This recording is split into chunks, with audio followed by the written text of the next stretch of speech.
तो जैसा कि हमने पिछले वीडियो में देखा था कि किन मू ने 30 ओल्ड कल्ट मास्टर्स को एक साथ बुरी तरह हरा दिया था, जिसके बाद किन मू ने एक हल्की मुस्कान के कहा था कि पेट्रियार्क अब आपके घर चलें।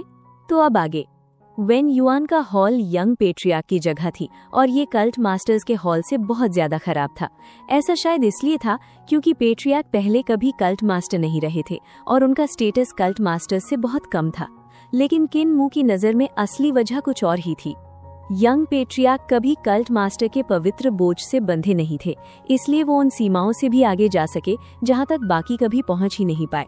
यंग पेट्रियार्क और इटर्नल पीस इंपीरियल प्रिसेप्टर का रिश्ता भी बहुत अनोखा था, आधे टीचर स्टूडेंट और आधे दोस्त।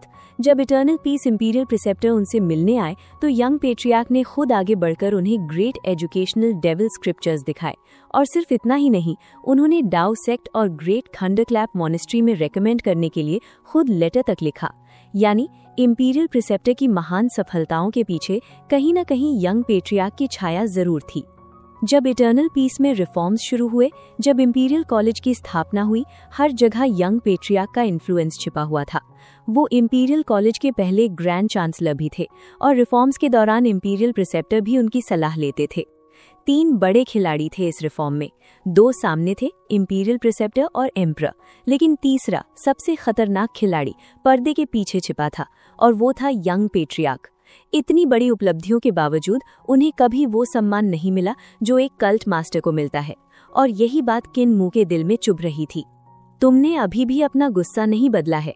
यंग प्रीस्ट किन मू को हॉल में लेकर आता है और तभी ड्रैगन क्यूलिन अपनी विशाल हड्डियों और स्केल्स के साथ उसके शरीर से रगड़ खाता रहता है। हालत ये हो जाती है कि प्रीस्ट के कपड़े फट जाते हैं और उसका पैर खून से लाल हो जाता है, लेकिन फिर भी वो ऐसे बिहेव करता है जैसे कुछ हुआ ही ना हो। वो किन मू से कहता है, अब क्या, तुमने पिछले सभी कल्ट मास्टर्स को पीट दिया है, क्या तुम्हें लगता है कि उनके साथ रहना आसान होगा? फेंगडू में वो एक ताकत है और जब तुम मरोगे तब तुम वहां कैसे टिकोगे? लेकिन तभी किन मू अचानक उसे कसकर गले लगा लेता है। उसकी आवाज कांप रही होती है। मुझे तुम्हारी बहुत याद आई। ये पल पूरी कहानी का सबसे भावुक मोड़ बन जाता है। स्केलेटन लड़का जिसके पास आंसू भी नहीं है, फिर भी रोने की कोशिश करता है। मुझे नहीं पता था कि तुम ग्रेट रूइंस में हाई हेवंस के गॉड्स को रोक रहे थे। ये बात मुझे बाद में CUN सियांग से पता चली। एल्डर ऑफ डिसिप्लिन तुम्हारी राख लेकर आए, लेकिन मैं तुमसे आखिरी बार नहीं मिल पाया। उसकी आवाज भर जाती है। मैं ये बात ड्रैगन क्यूलिन से भी छुपाता रहा, लेकिन अब और नहीं छुपा सकता। ये सब सुनकर यंग पेट्रियार्क चौंक जाता है। वो किन मू की पीठ थपथपाता है और कहता है, मैं तो बस कहीं और रह रहा हूँ। देखो, मेरे पास अभी भी शरीर है। लेकिन फिर हल्के मजाक में कहता है, अगर मेरी नजर में तुम लोग मरे हुए हो तो क्या मुझे भी रोना चाहिए? लेकिन तभी ड्रैगन क्यूलिन फिर से उसके पैर पर रगड़ खाता है और इस बार यंग प्रीस्ट सच में इरिटेट हो जाता है। फिर किन मू एक और सवाल पूछता है, मैं saint wood cutter, founding master और 3 किंग्स से मिलना चाहता हूँ, क्या वो भी फेंगडू में है? ये सुनते ही यंग प्रीस्ट का चेहरा उदास हो जाता है। तुम अब 3 सैक्रेड किंग्स से नहीं मिल सकते, उनकी सोल्स बिखर चुकी हैं। वो बताते हैं कि वो एक भयानक बैटल में मारे गए और अपनी टीचिंग्स देने की कोशिश में अपनी सोल्स तक नहीं बचा सके, यानी वो फेंगडू तक भी नहीं पहुंच सके, और ना ही फाउंडिंग मास्टर ना ही सेंट वुड कटा वहां मौजूद हैं। ये सुनकर किन मू पूरी तरह शॉक्ड हो जाता है। अगर फेंगडू में नहीं है तो फिर वो कहाँ गए? सेंट वुड कटर की स्टोन स्टैचू अभी भी लिटिल यूजीन कैपिटल में खड़ी है, लेकिन उनकी असली सोल कहीं और भटक रही है। और फाउंडिंग मास्टर जो ना सेंट बने ना गॉड, तो आखिर वो कहाँ गए? ये सवाल कहानी को और भी रहस्यमयी बना देता है। फिर बात आती है किन मू की एक्शंस पर। यंग प्रीस्ट कहता है, तुमने पिछले कल्ट मास्टर्स को पीटा, लेकिन किन मू का जवाब पूरी तरह बेखौफ होता है। मैं भी कल्ट मास्टर हूँ और अब ह्यूमन एम्परर, तो मैं उनसे नीचे क्यों रहूं? वो साफ कहता है, अगर मैं उन्हें नहीं हराता तो वो मेरे टाइटल को ही चैलेंज करते। उनके टाइम में सेक्रेड कल्ट ने कोई अचीवमेंट नहीं किया, उनका रास्ता गलत था, इसलिए वो पिटने के लायक थे। ये शब्द किन मू के कॉन्फिडेंस और डोमिनेंस को दिखाते हैं। लेकिन अब आता है सबसे बड़ा रहस्य। यंग पेट्रियार्क पूछते हैं, तुम्हारे पास शरीर नहीं है, फिर तुमने मैजिक पावर कैसे यूज की? किन मू बताता है, जब मैं विलेज चीफ के साथ यहाँ आया था तब मुझे समझ आया कि मेरा स्केलेटन बनना सिर्फ एक इल्यूजन है, और यही नहीं, तुम लोगों का जिंदा होना भी एक इल्यूजन है। ग्रैंडपा ब्लाइंड की डिवाइन आइज ने उसे फेंगडू की असली सच्चाई दिखा दी, और तभी से वो यहाँ मैजिक और डिवाइन आर्ट्स यूज कर पा रहा है। लेकिन इसके बाद जो किन मू बताता है वो पूरी कहानी को हिला देता है। उसकी आंखों में यंग पेट्रियार्क, जो अभी बिल्कुल नॉर्मल दिख रहा है, असल में सिर्फ एक स्केलेटन है। फेंगडू की पूरी सिटी, जहां लोग हंसते चलते बात करते दिखते हैं, असल में सब स्केलेटन्स और घोस्ट्स हैं। सिर्फ किन मू एक अकेला इंसान है जिसके पास असली बॉडी है। सोचो, एक भीड़ भरे शहर में जहां हर कोई मौजूद है, लेकिन असल में कोई भी जिंदा नहीं है और तुम उस पूरी दुनिया में अकेले जिंदा हो। जब किन मू 5 यांग के सैक्रेड हॉल में पिछले ह्यूमन एम्प्रेस से बात कर रहा था, असल में वो दर्जनों स्केलेटन से बात कर रहा था। सिर्फ बिटवीन लाइफ एंड डेथ में ही उसे वो सब फ्लैश एंड ब्लड के रूप में दिखे। ये सब ग्रैंडपा ब्लाइंड की डिवाइन आइज की वजह से था। उसकी नजर बाकी सबकी नजर से पूरी तरह अलग थी। जिंदा दुनिया में लाइफ और डेथ उल्टे हो चुके थे, लेकिन सच यही था कि पेट्रियार्क, पिछले ह्यूमन एम्परर्स और सारे कल्ट मास्टर्स सबके सब पहले ही मर चुके थे। और यहीं से कहानी एक ऐसे मोड़ पर पहुंचती है जहां रियलिटी और इल्यूजन के बीच का फर्क पूरी तरह खत्म हो जाता है और किन मू एक ऐसी सच्चाई के सामने खड़ा है जिसे समझना हर किसी के बस की बात नहीं। किन मू ने ये सब नहीं कहा। वो एक पल के लिए चुप रहा और फिर हल्की सी मुस्कान उसके चेहरे पर आ गई। पेट्रियार्क, आप इंपीरियल प्रिसेप्टर और एम्परर ही रिफॉर्म्स के असली इंचार्ज हैं। अब जब आप यहाँ हैं तो ये रिफॉर्म्स आगे कैसे बढ़ेंगे? ड्रैगन क्यूलिन को दोबारा आने से रोकने के लिए यंग पेट्रियार्क उसके साथ कंधे से कंधा मिलाकर चलने लगा। उसके चेहरे पर एक गहरी, समझदार मुस्कान थी। रिफॉर्म का रास्ता शुरू हो चुका है और ये कभी खत्म नहीं होगा। इंपीरियल प्रिसेप्टर जो बदलाव ला रहे हैं वो सिर्फ सिस्टम में नहीं है, वो लोगों की सोच में है। ट्रेडिशंस को बदलना, स्लेवरी जैसी मानसिकता को खत्म करना, सेक्ट्स के बीच की लड़ाइयों को रोकना, ताकि डिवाइन आर्ट्स के प्रैक्टिशनर्स अपनी ताकत बेकार की लड़ाइयों में ना झोंके बल्कि लोगों के लिए काम करें। यही असली रिफॉर्म है, यही उसका विजन है। दोनों हॉल ऑफ वेनुआन के पीछे के बगीचे में पहुंचते हैं। पेट्रियार्क किनमू को एक कैंची देता है और खुद भी एक उठाता है। वो बड़े ध्यान से पौधों को ट्रिम करने लगता है। रिफॉर्म की सबसे जरूरी बात यह है कि ये लोगों के दिल बदलता है। ये उनके अंदर बैठे भगवानों को नीचे गिराता है। लेकिन दिल से भगवान को हटाना डिवाइन आर्ट्स प्रैक्टिशनर्स का काम नहीं है, ये पूरी दुनिया को करना होगा।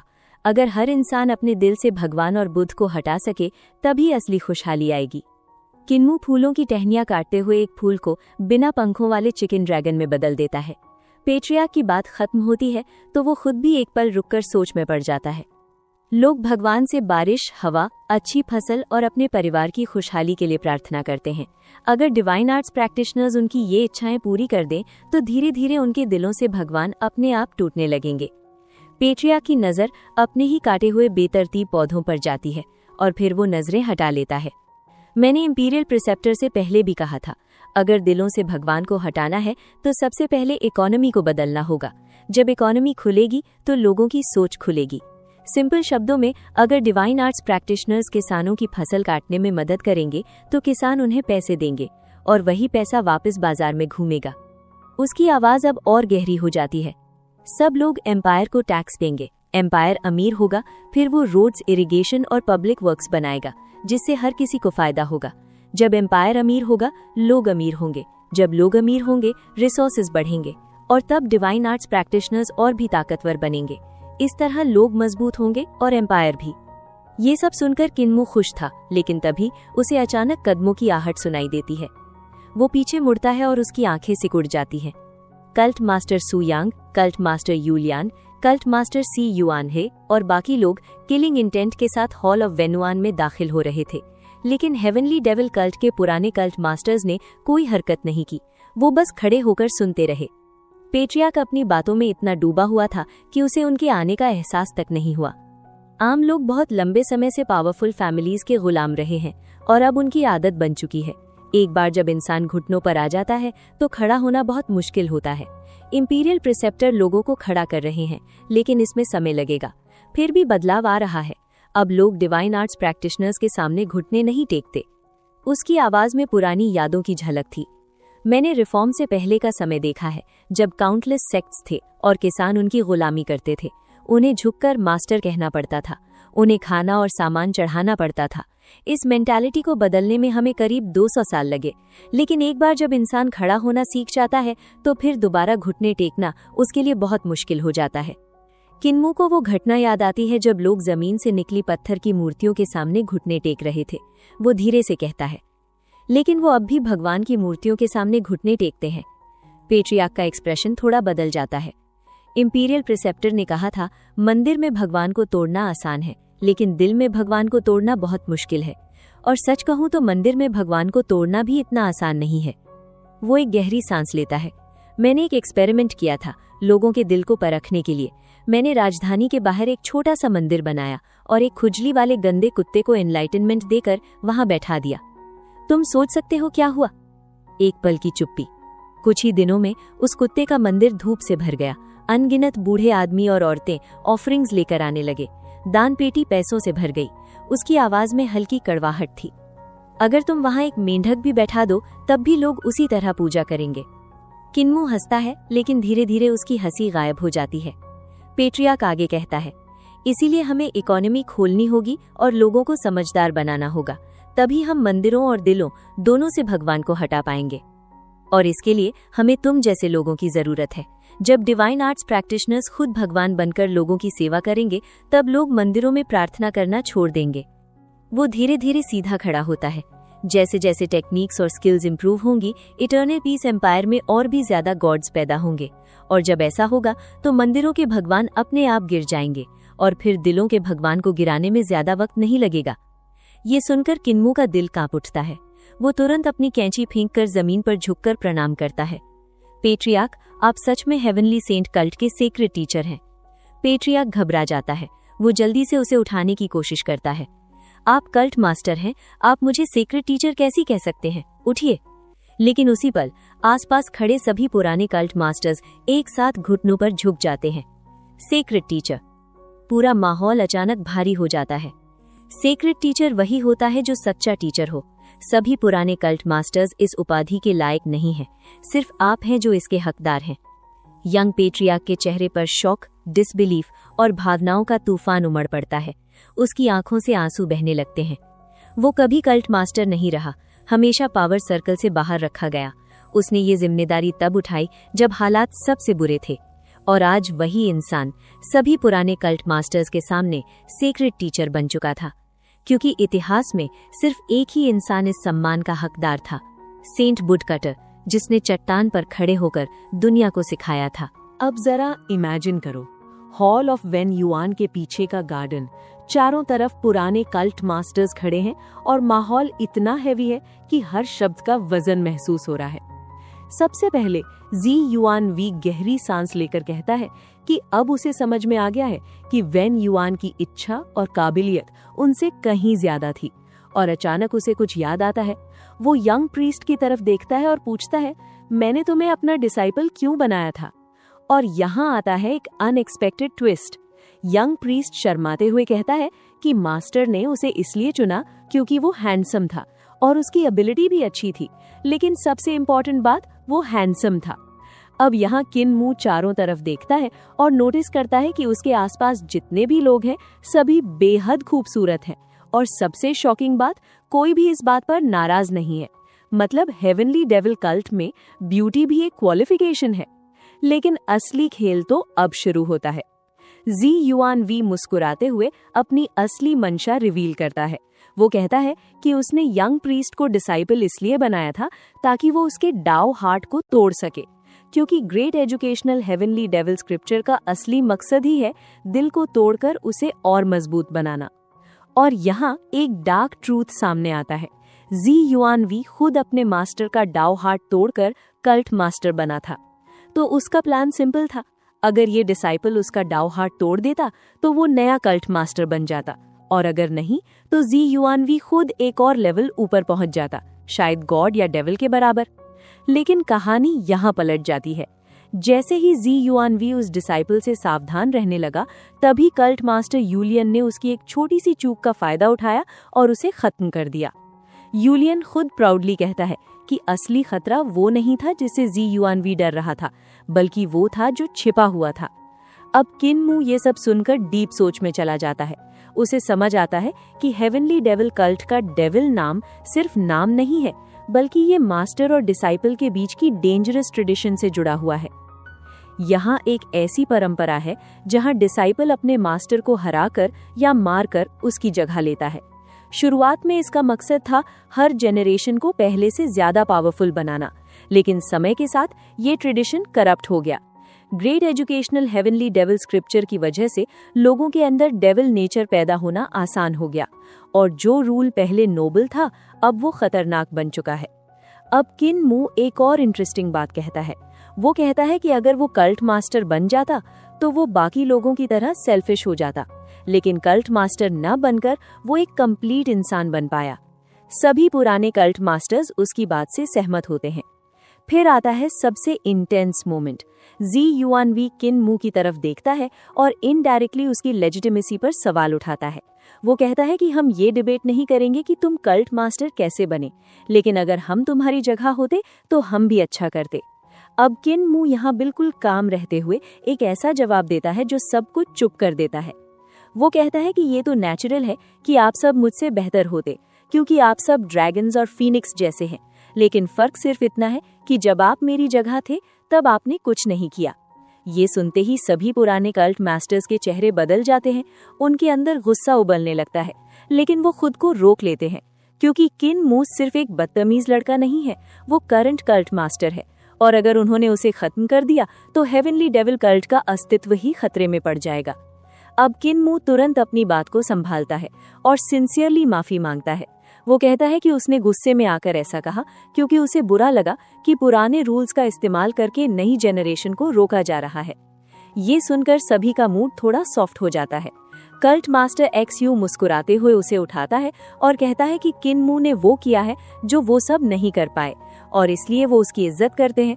वो यहाँ तक कह देता है कि भले ही किन मू टॉप 3 में ना आए, लेकिन टॉप 5 कल्ट मास्टर्स में जरूर शामिल होगा। और फिर माहौल हल्का हो जाता है। सभी मजाक करने लगते हैं कि उन्हें सबसे ज्यादा चिंता इस बात की है कि किन मू वापस जाकर उनके लिए ऑफरिंग्स जलाएगा या नहीं, क्योंकि वो हॉल ऑफ ह्यूमन एम्परर्स के लोगों की तरह गरीब नहीं बनना चाहते जिनके लिए कोई ऑफरिंग्स नहीं करता। अब यहाँ आता है एक हिडन ट्विस्ट। किन मू खुद हल्की सी हंसी हंसता है, लेकिन अंदर ही अंदर शर्मिंदा होता है, क्योंकि उसकी दूसरी पहचान ही करंट ह्यूमन एम्परर की है, और वही रीजन है कि पुराने ह्यूमन एम्परर्स इतने गरीब हैं। यहीं पर किन मू अपने दिल में एक रेजोल्यूशन लेता है कि इटर्नल पीस लौटने के बाद वो हॉल ऑफ ह्यूमन एम्परर्स जाएगा और उन्हें फिर से सम्मान और समृद्धि दिलाएगा। और तभी यंग पेट्रियार्क एक गंभीर सवाल पूछता है, किन मू, जब तुम रियल वर्ल्ड में वापस जाओगे तो क्या करोगे? बस यहीं पर सबकी हंसी रुक जाती है। माहौल फिर से हैवी हो जाता है और सभी की नजरें किन मू पर टिक जाती हैं। किन मू एक पल के लिए गंभीर होता है, माहौल शांत हो जाता है, और फिर वो हल्की सी मुस्कान के साथ कहता है कि इटर्नल पीस एम्पायर में लौटने के बाद मैं सबसे पहले सड़कें खोलूंगा। अब जैसे ही ये लाइन आती है, सामने खड़ा यंग पेट्रियार्क तुरंत रिएक्ट करता है। वो थोड़ा तंज मारते हुए कहता है, सड़कें खोलोगे? हाँ, ये सही है कि रोड से लोगों का आना जाना आसान होता है, लेकिन इसका खर्चा? एम्पायर अभी अभी कई वॉर से निकला है, ट्रेजरी खाली है, तो फिर तुम ऐसा क्यों कर रहे हो? क्या ये रिसोर्सेज और मैन पावर की बर्बादी नहीं है? अब यहाँ किन मू एक गहरी सांस लेता है और जो जवाब देता है वो सुनकर सबके होश उड़ जाते हैं। वो कहता है, ऐसा इसलिए है क्योंकि मैंने अभी अभी वेस्ट ईस्ट पर कब्जा कर लिया है। जैसे ही ये बात निकलती है, पूरा माहौल हिल जाता है। यंग पेट्रियार्क का दिल जोर से धड़कने लगता है और वो चिल्ला उठता है, तुमने वेस्ट ईस्ट पर अटैक किया? कितनी बड़ी आर्मी लाई थे? इतनी विशाल जगह को जीता कैसे? और तभी किन मू बिल्कुल काम रहते हुए एक ऐसा जवाब देता है जो सबको शॉक कर देता है, मैंने अकेले ड्रैगन कीलिन और शियोंग चियर के साथ मिलकर वेस्ट ईस्ट को जीत लिया। अब ये सुनते ही बाकी कल्ट मास्टर्स भी सन रह जाते हैं। उनके लिए ये बात ऑलमोस्ट इम्पॉसिबल है। लेकिन किन मू यहीं नहीं रुकता। वो अपने असली प्लान के बारे में बताना शुरू करता है। वो कहता है, वेस्ट अर्थ अब इटर्नल पीस का हिस्सा बन चुका है, लेकिन वो मिडिल अर्थ से 1,00,000 मील दूर है, और अगर डिस्टेंस इतना ज्यादा है तो कंट्रोल करना नामुमकिन हो जाएगा। शुरुआत में सब ठीक रहेगा, लेकिन धीरे धीरे वहाँ केओस फैल जाएगा। इसलिए मुझे वेस्ट अर्थ और मिडिल अर्थ के बीच ट्रैफिक खोलना होगा। अब एक ओल्ड कल्ट मास्टर तुरंत सवाल उठाता है, तुम 1,00,000 मील लंबी सड़क बनाना चाहते हो, और वो भी ग्रेट रूइंस और बर्निंग डेजर्ट के बीच से? किन मू मुस्कुराता है और कहता है, एक नहीं 2 रोड्स बनाऊंगा, पूरी तरह फ्लैट, ताकि हॉर्सेज और कैरेजेस अपनी मैक्सिमम स्पीड से ट्रैवल कर सके। सबसे तेज राइडर 10,000 मील एक दिन रात में तय कर सके। अब यहाँ सामने वाला कल्ट मास्टर गुस्से में आ जाता है। वो कहता है, ये सब सुनने में अच्छा लगता है, लेकिन पैसे, मैन पावर, डिवाइन आर्ट्स, लोग मर जाएंगे इस काम में। लेकिन किन-मू पहले से तैयार है। वो कहता है, वेस्ट अर्थ की रोड्स इटर्नल पीस से ज्यादा एडवांस्ड हैं। ट्रू हेवन पैलेस की डिवाइन आर्ट्स का इस्तेमाल करके रोड्स बनाई जा सकती हैं। वहाँ के इन्फ्लुएंशियल फैमिलीज के साथ मेरे अच्छे रिलेशंस हैं, और अगर मैं ट्रू हेवन पैलेस मास्टर से रिक्वेस्ट करूं तो उनके प्रैक्टिशनर्स एक दिन में 1000 मील रोड बना सकते हैं, यानी 1,00,000 मील सिर्फ 100 दिनों में। अब ये सुनकर कुछ कल्ट मास्टर्स की आंखें चमक उठती हैं। लेकिन तभी एक और सवाल आता है, बर्निंग डेजर्ट का क्या? वहाँ पानी नहीं है, रोड्स रेत में दब जाएंगी, लोग मर जाएंगे। किन-मू तुरंत जवाब देता है, जब इटर्नल पीस इंपीरियल प्रीसेप्टर ने ट्रू हेवन ओल्ड मदर को हराया था, तब बर्निंग डेजर्ट बुझ चुका है। ब्लैक टॉर्टॉइस बीड से पानी लाया जा सकता है, ग्रीन ड्रैगन बीड से पेड़ उगाए जा सकते हैं। नॉर्थ के स्नो माउंटेन से रिवर्स खींचकर मैं डेजर्ट में लेक्स बनाऊंगा। अब ये सुनकर सीधा एनवायरनमेंट ट्रांसफॉर्मेशन की बात हो रही है, डेजर्ट को फॉरेस्ट में बदलने की।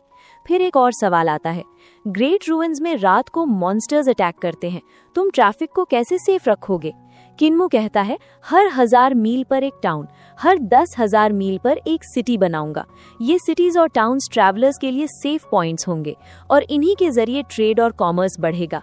अब सबसे बड़ा सवाल आता है, पैसा कहाँ से आएगा? और यहाँ किन-मू का कॉन्फिडेंस अपने पीक पर होता है। वो कहता है, जब रोड्स खुल जाएंगी, ट्रेड शुरू होगा, तो पैसा खुद चलकर आएगा। अब सवालों की बौछार जारी रहती है। माउंटेन्स और रिवर्स को कैसे पार करोगे? पहाड़ मिले तो काट दो, नदी मिले तो पुल बना दो, और भगवान मिले तो उनका सम्मान करो। रोड कितनी चौड़ी होगी? 108 यार्ड्स, 8 ट्रैक्स व्हीकल्स के लिए और 4 ट्रैक्स सोल्जर्स के लिए। डिफरेंट रीजन्स की कस्टम्स और लैंग्वेज अलग है, तो मैं उन्हें एक जैसा बना दूंगा। राइटिंग सिस्टम अलग है, एक ही राइटिंग सिस्टम फैलाऊंगा और एजुकेशन खोलूंगा। अब यहाँ पर एक ऐसा मोमेंट आता है जहाँ सारे 22 ओल्ड कल्ट मास्टर्स एक साथ हंस पड़ते हैं, और फिर वो किन-मू की तरफ झुकते हैं और कहते हैं, तुम सच में कल्ट मास्टर ही नहीं, एक सेंट हो। ये सब तुम्हारी परीक्षा थी और तुम पास हो गए। अब किन-मू भी उन्हें रिस्पेक्ट देता है और कहता है कि अगर ये रिफॉर्म सफल हो जाते हैं और हेवंस रिफ्ट मेन रोड बन जाती है, तो सबसे बड़ा क्रेडिट इन्हीं कल्ट मास्टर्स को जाएगा। पूरा माहौल अब कंप्लीटली पॉजिटिव हो चुका होता है। पहले जो टेंशन थी वो खत्म हो जाती है, लेकिन जैसे ही सब कुछ शांत होता है, अचानक एक ठंडी रहस्यमयी आवाज गूंजती है, कल्ट मास्टर किंग यामा तुम्हें पर्सनली पनिश करना चाहते हैं, क्या तुम बाहर नहीं आओगे? और बस यहीं पर सीन पूरी तरह पलट जाता है। एक तरफ किन-मू का ग्रैंड विजन और दूसरी तरफ किंग यामा की सजा। यहाँ सीन खुलता है हॉल ऑफ वेन्युआन के अंदर, जहाँ पुराने कल्ट मास्टर्स किन-मू से गुस्से में सवाल करते हैं। कल्ट मास्टर जियू यांग सीधा पूछते हैं कि आखिर उसने ऐसा क्या कर दिया है कि किंग यामा खुद उसे सजा देना चाहते हैं। और जैसे ही ये बात सामने आती है, सारे कल्ट मास्टर्स का खून खौल उठता है। इतना ही नहीं, वो तो सीधा रिबेलियन की प्लानिंग तक शुरू कर देते हैं। फेंगडो के मरे हुए लोगों को जगाने से लेकर नारे बनाने तक पूरा माहौल एकदम बगावत वाला बन जाता है। लेकिन तभी किन-मू उन्हें रोकता है और थोड़ा मुस्कुराते हुए कहता है कि ये कोई बड़ी बात नहीं, बस एक छोटी सी गलती है। अब जैसे ही वो अपनी छोटी सी बात बताता है, पूरा माहौल अचानक शांत हो जाता है।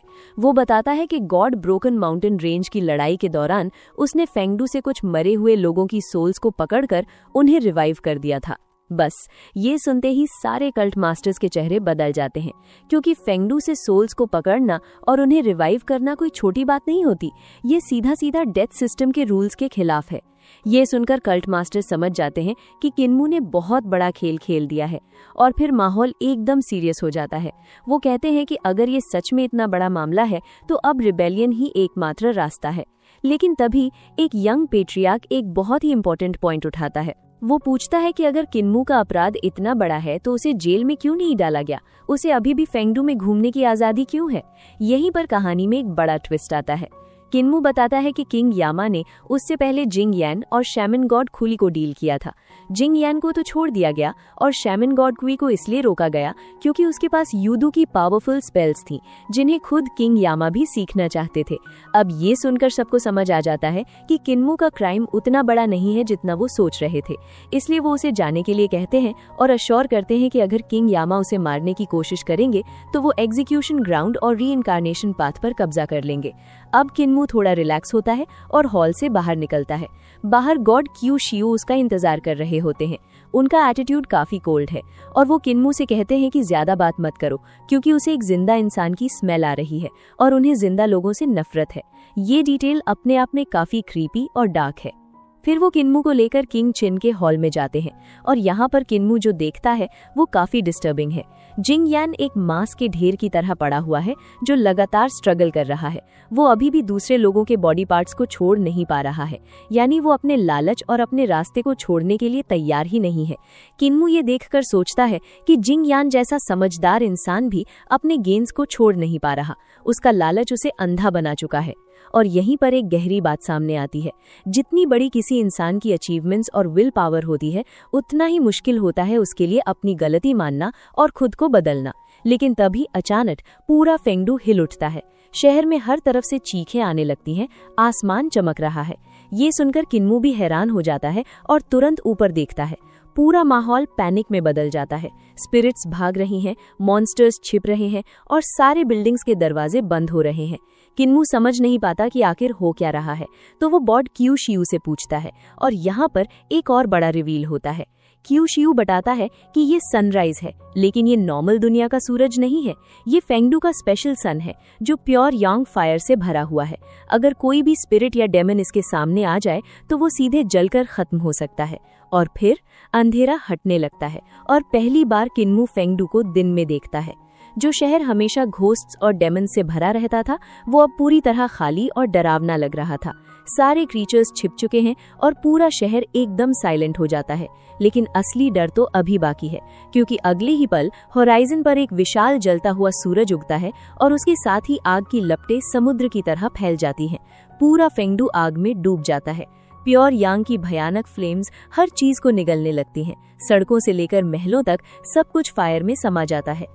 किन्म्यू प्योर यांग फायर में नहाया और देखा कि उसके कंकाल शरीर पर धीरे धीरे मांस, खून और मेरिडियन दिखाई देने लगे। नीचे देखने पर उसने अपनी पसलियों में 5 आंतरिक हिस्से और 6 आंतें भी देख सकता था। अब जरा इमेजिन करो इस मोमेंट को। एक इंसान जो अभी तक हड्डियों का ढांचा था वो धीरे धीरे दोबारा फ्लैश और ब्लड से बन रहा है, जैसे कोई डेड बॉडी वापस लाइफ में आ रही हो। और ये सब हो रहा है प्योर यांग फायर के अंदर। इस बीच जब उसने हॉल की खिड़की से अंदर देखा जहां देवता और शैतान छिपे हुए थे, तो उनका मांस और खून धीरे धीरे गायब हो रहा था, जिससे सफेद हड्डियां दिखाई दे रही थी। यानी जो आग किन्मू को रिवाइव कर रही थी वही आग बाकी गॉड्स और डेविल्स को खत्म कर रही थी। एक तरफ क्रिएशन, दूसरी तरफ डिस्ट्रक्शन। प्योर यांग की असली आग उसके लिए नुकसानदायक नहीं थी, लेकिन फेंगडू के देवता और शैतानों के शरीर जल सकते थे, जबकि उनकी आत्माएं और पुरानी आत्माएं भस्म हो सकती थीं। ये कोई साधारण आग नहीं थी, ये ऐसी डिवाइन फ्लेम थी जो सीधे सोल को जला सकती थी। फेंगडू के लिए ये मौत का दरवाजा बन चुकी थी। पूर्व में बड़ा सूरज और भी गर्म होता गया जब तक कि वो चमकीला लाल नहीं हो गया। सूरज पर बड़े बड़े महलों के हॉल हल्के से दिख रहे थे और उनके सामने बड़े बड़े ड्रम थे। बहादुर देवता और शैतान जोर जोर से ड्रम बजा रहे थे, जिससे सूरज से असली यांग की असली आग फेंगडू में आ रही थी। अब यहाँ स्केल देखो, ये कोई छोटा सीन नहीं है। खुद सूरज के ऊपर पैलेसेस हैं, हजारों डिवाइन बीइंग्स ड्रम्स बजा रहे हैं और हर बीट के साथ प्योर यांग फायर पूरे फेंगडू को जला रही है। सूरज पर 10,000 पवित्र हॉल, 10,000 ड्रम और 10,000 दानव थे जो जोर जोर से ड्रम बजा रहे थे। असली आग निकली और फेंगडू में भर गई। पूरा स्काई जैसे वॉर मशीन बन गया हो और फेंगडू उसका टारगेट। किन्म्यू का मन कांप उठा। उसने अचानक एक चीख सुनी और पीछे मुड़कर देखा। उसने देखा कि मांस का एक बड़ा गोला जो जिंग एन था, असली यांग की असली आग से जल रहा था। दर्जनों चेहरे दर्द से जूझते और चीखते हुए बिगड़ गए थे। ये सीन और भी टेरिफाइंग हो जाता है। जिंग एन, जो पहले ही अब नॉर्मल था, अब एक बर्निंग फ्लैश मास बन चुका है। उसके अंदर के सारे चेहरे एक साथ दर्द में चीख रहे हैं। असली आग से जलने के बाद कई शरीर धुंधले पड़ रहे थे, जिससे जिंग एन का असली शरीर दिखाई दे रहा था। यानी उसकी असली आइडेंटिटी अब रिवील हो रही थी। आग सिर्फ डिस्ट्रॉय नहीं कर रही थी, बल्कि ट्रूथ भी सामने ला रही थी। जिंग एन को भी बहुत ज्यादा दर्द हो रहा था। उसी पल वो अचानक उछल पड़ा और बेबसी की नदी में गिर गया। पुल के नीचे नदी में कोहरा छा गया, क्योंकि राक्षस उसे निगलने के लिए आगे बढ़े। और फिर बिना किसी वार्निंग के जिंग एन सीधे रिवर में कूद जाता है। नीचे डीमंस उसका इंतजार कर रहे हैं, जैसे वो पहले से जानते हो कि कोई गिरने वाला है। जिंग एन। किन म्यू जल्दी से नदी के किनारे आया। सूरज की लपटों से बचने के लिए कोहरा और घना हो गया, इसलिए उसे जिंग एन का कोई निशान नहीं दिखा। अब सस्पेंस पीक पर है। जिंग एन जिंदा है या खत्म, कोई नहीं जानता। वो योडू में गिर गया। भगवान चीशिऊ ने अपने पंख फड़फड़ाए। शुद्ध यांग की असली आग उस पर बेअसर थी, लेकिन उसने फिर भी उन्हें तेज कर दिया। तेज, राजा यम अभी भी तुम्हारा इंतजार कर रहे हैं।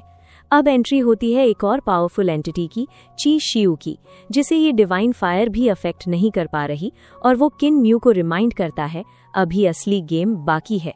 किन म्यू में खुद को संभाला और उसके पीछे राजा किन के हॉल में चला गया। उसके अंदर राजा यम अभी भी एक काली टोपी पहने हुए थे। उनका चेहरा और शरीर अंधेरे में छिपा हुआ था। किन म्यू ने चारों ओर देखा, लेकिन उन्हें कोई भी भूत राजा नहीं दिखा। अब सीन शिफ्ट होता है एक डार्क मिस्टीरियस थ्रोन रूम में, जहां सिर्फ एक ही प्रेजेंस है, किंग यमा। चीशिऊ, अब तुम जा सकते हो। राजा यम राजा किन के हॉल में सिंहासन पर बैठे थे, इसलिए उनकी आवाज ऊपर से आई। समझ गया। भगवान चीशिऊ किंग किन के हॉल से चले गए। अब रूम में सिर्फ 2 लोग बचे हैं और टेंशन अपने पीक पर है। सिंहासन पर बैठे किंग यम ने किताब पलटी, जिसमें सरसराहट हुई। सिर्फ वो और किन म्यू ही बचे थे, और उगते सूरज के बाद वो बिल्कुल ठीक लग रहे थे। किन म्यू परेशान थे, लेकिन कुछ नहीं कर सकते थे। थोड़ी देर बाद किंग यम खड़े हुए और किंग किन के हॉल की रोशनी धीमी हो गई। किन म्यू को तुरंत ऐसा लगा जैसे वो अंधेरे में डूब गए हों। अब इंटेरोगेशन शुरू होने वाला है। क्या तुम केयरफ्री विलेज से हो? तुम्हारे पिता कौन है? सीधा सवाल और बेहद खतरनाक भी। किन म्यू थोड़ा हैरान थे। उन्हें समझ नहीं आ रहा था कि उन्होंने अचानक ऐसा क्यों पूछा। मेरे पिता किन हानजेन है। मेरा पुश्तैनी घर केयरफ्री विलेज होना चाहिए, लेकिन मैं पैदा नहीं हुआ। किन हानजेन? राजा यम ने उसे खाली नजरों से देखा और धीमी आवाज में कहा, क्या ये हान की पीढ़ी तक पहुंच गया है? यू, दे, चांग, मिंग, हान, फेंग, वान, जेन। तुम्हारी पीढ़ी के किन पहले से ही 100वीं पीढ़ी से ज्यादा के होने चाहिए। यहाँ स्टोरी एकदम डीप लोर में घुस जाती है। लिनिएज, जेनरेशंस और हिडन आइडेंटिटी। उसने जो किताब पढ़ रहा था उसे उठाया और हान शब्द ढूंढने लगा। हान 100वीं और 6ठी पीढ़ी है। फेंग 100वीं और 7वीं पीढ़ी है। तुम्हारा असली नाम किन व्यू नहीं है, क्योंकि तुम्हारे नाम में एक फेंग शब्द होना चाहिए। अब बड़ा ट्विस्ट, किन म्यू का नाम भी फेक हो सकता है। किन म्यू ने सिर हिलाया, लेकिन उसने अपना असली नाम नहीं बताया, क्योंकि वो जानता है यहाँ एक गलती उसकी मौत बन सकती है। ग्रैंड मास्टर से मिलने के बाद उसे एहसास हुआ कि अपना असली नाम कहना कितना खतरनाक था। राजा यम जैसे इंसान के साथ जो फेंगडू को कंट्रोल करता था, ये और भी खतरनाक था। भले ही राजा किन का हॉल था और राजा यम के परिवार का इतिहास किन का था, फिर भी किन म्यू को सावधान रहना था। ये सही है कि तुमने मुझे अपना नाम नहीं बताया। दुनिया सच में बहुत खतरनाक है, राजा यम ने कहा। मेरा सरनेम भी किन है, लेकिन ये मुझे दिया गया था। मैं गोद लिया हुआ हूँ। मैं असल में कुछ नहीं था, एक अनाथ जो अकेला था और जिस पर भरोसा करने वाला कोई नहीं था। महाराज ने मुझे किन फैमिली के फैमिली रजिस्टर में नाम लिखाने की इजाजत दी, इसलिए मेरा नाम उसमें है। अब यामा खुद अपना पास्ट रिवील करता है, एक ऑर्फन जिसे किन फैमिली ने अडॉप्ट किया। किन म्यू समझ गया। उसने कहा कि वो असल में किन फैमिली से नहीं था, लेकिन उसे किन सरनेम दिया गया और गोद लिए गए बच्चे के तौर पर ले लिया गया। बहुत समय हो गया जब मैंने केयरफ्री विलेज से कोई विजिटर देखा था। राजा यम हॉल के सामने उसके पास गए।